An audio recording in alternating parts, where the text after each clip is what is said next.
Hi everyone, my name is Carlos Herrera and I'm from Mexico City, Mexico. I'm 29 years old and I work as a graphic designer. I've been working in the creative field for about 6 years now. I really enjoy designing logos, posters, and digital art, anything that allows me to be creative and express ideas visually. I started learning English a few years ago because I want to grow professionally and communicate with people from different countries. It hasn't always been easy, but I enjoy the process. Every new word I learn brings me one step closer to my goals. In my free time, I like playing the guitar, traveling to new places, and trying all kinds of food. I especially love spicy dishes.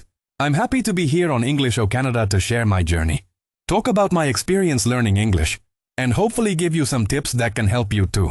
Thanks for watching. Let's learn together. Tell me about yourself, where are you from and what do you do?